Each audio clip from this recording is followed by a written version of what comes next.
Shalom aleihim Bishem Yeshua Hamasyah. Salam sejahtera di dalam nama Tuhan Yesus Kristus. Bersama saya Pendeta Henry Randianta BBS. Kali ini kita akan membahas sebuah tema begini ya. Ya'jud dan Ma'jud bukan binatang. Saudara-saudara, saya memakai istilah Ya'jud dan Ma'jud itu di Alkitab Gog dan Magog ya. Ya'jud dan Ma'jud itu ada di saudara-saudara kita umat muslim. Kenapa saya memakai istilah ini? Biar mudah dipahami saja ya. Karena sekarang ini saya sering ditanya dengan adanya COVID ya, COVID-19, terus sepertinya kok negara hiruk pikuk, apakah ini pertanda kedatangan Ya'jud dan Ma'jud? Saya tahu yang dimaksud Gog dan Magog. Lalu dilambangkan sebagai binatang ya. Nanti hubungannya sama dengan Imam Mahdi ya toh. Kok Imam Mahdi apa itu? Yang bermata satu itu apa itu? Ya, antikris ya. Ya'jud dan Ma'jud ya toh. Ini dilambangkan binatang-binatangnya menyeramkan ya. Itu menurut saudara-saudara kita dari umat muslim. Saya sih tidak akan mempermasalahkan itu, saya hanya ingin mengatakan tentang Gog dan Magog ya. Di Alkitab disebut Gog dan Magog ya.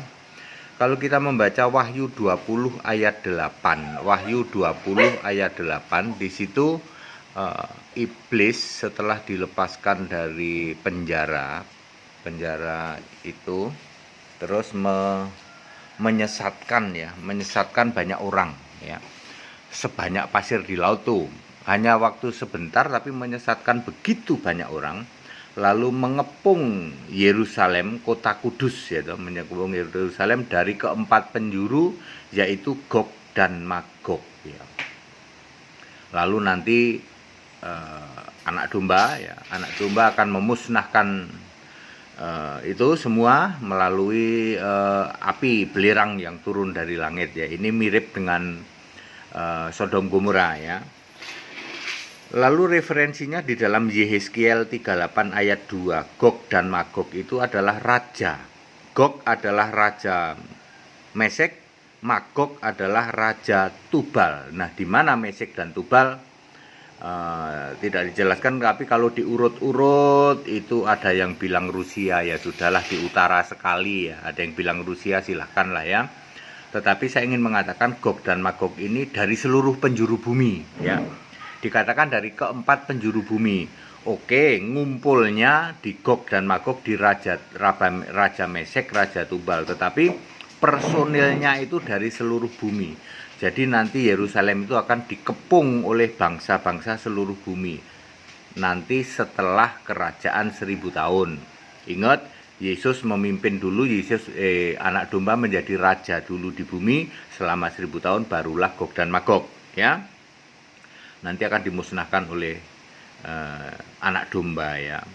Ini pemurnian lah, genocide, pemurnian orang-orang jahat itu yang disesatkan iblis ya, akan dimurnikan ya. Oke, jadi bukan binatang Pak ya. Kalau Anda menganggap bahwa Ya'jud dan Ma'jud itu binatang yang menyeramkan, terserah Anda mau gambarkan apa. Tetapi ini adalah manusia, raja. Raja ini tempat kumpul, jadi sebagai korlap lah, koordinator lapangan ya untuk perang yaitu Raja Mesek dan Raja Tubal. Lokasinya di mana Mesek dan Tubal tidak secara pasti dijelaskan, tetapi banyak orang menafsirkan dari Rusia, satu lagi dari selatan pastinya, karena utara, selatan, timur, barat. Sedangkan personil perangnya itu dari seluruh penjuru, tapi ngumpulnya koordinator lapangannya di Mesek dan Tubal. Itu Gog dan Magog, Ya'jud dan Ma'jud. Jadi sama sekali bukan binatang. Kalau Anda membayangkan Ya'jud dan Ma'jud binatang yang mengerikan, tanda-tanda akan kiamatnya. Setelah Gog dan Magog betul kiamat Pak. Atau lenyapnya langit dan bumi.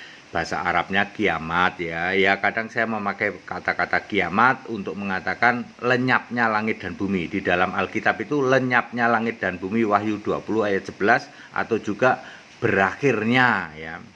Ya, berakhirnya segala zaman, lenyapnya langit dan bumi, itu sama. Di dalam bahasa Arab sering disebut kiamat. Jadi kadang-kadang saya memakai kata-kata kiamat ya. Neraka itu ada di Alkitab, kalau kiamat memang tidak ada. Tidak ada di Alkitab, jadi lenyapnya langit dan bumi. Tunggu. Saya sebenarnya ketemu kata kiamat di mana ya? Nanti ya. Sepertinya ada satu kali muncul kata kiamat itu. Ya coba nanti kita cari ya. Tetapi yang jelas ada lenyapnya langit dan bumi, Wahyu 20 ayat 11 ya. Jadi clear ya, Ya'jud atau Ya'jul gitu, dan Ma'jud atau Ma'jul gitu, sama sekali bukan binatang. Jadi ini meluruskan supaya mereka yang tanya itu, Pak Pendeta, Ya'jud dan Ma'jud binatangnya seperti apa menurut Kristen katanya. Itu bukan binatang, Pak ya. Ya, nanti akan dimusnahkan oleh anak domba, tak lain tak bukan adalah Yesus. Padat, singkat dan clear. Gerah Mu'alaf yang nanya hal ini, saya sudah jawab ya, saudara-saudaraku dari Gerah Mu'alaf ya. Ya'jud dan Ma'jud bukan binatang, jadi nggak usahlah bikin gambaran-gambaran binatang itu ya. Referensinya ke Alkitab aja Pak ya. Kalau Anda mau tahu kan semua yang Anda sebut ini ada di Alkitab semua. Ya'jud, Ma'jud, nanti ada Antikris ya, yang sering Anda menyebutnya apa itu, Imam Mahdi atau apa itu ya. Cross checknya ke Alkitab Pak, nanya ke sini Pak. Kalau nanya ke pendeta HTD, jawabannya Alkitabiah Pak. Antikris harus dari intern Kristen, tidak mungkin dari luar Kristen, gitu. Antikris harus dari intern Kristen ya. Ya'jud dan Ma'jud adalah raja Pak, atau koordinator lapangan untuk perang, gitu. Perang terakhir adalah perang Ya'jud dan Ma'jud, bukan Armageddon Pak ya. Armageddon di dalam Wahyu 16 ayat 16 itu Armageddon. Kalau Ya'jud dan Ma'jud atau Gog dan Magog adalah Wahyu 20 ayat 8. Itu dua perang berbeda. Kalau perang Armageddon itu sebelum kerajaan 1000 tahun. Kalau Ya'jud dan Ma'jud, Gog dan Magog setelah kerajaan 1000 tahun. Clear ya, habis Gog dan Magog lalu lenyapnya langit dan bumi yang sering saya mengatakan kiamat. Segala hormat kemuliaan untuk Yesus Allah yang benar. Boleh Pak nanya hal seperti ini dan kita boleh menyatakan kebenaran. Ingat, saya hanya menyampaikan Alkitabiah. Kita Indonesia, kita Pancasila, toleransi harus, keberagaman wajib disyukuri. Ya, segala hormat kemuliaan untuk Yesus Allah yang benar. Haleluya. Tetap bersama saya Pendeta BPS. Haleluya, amin.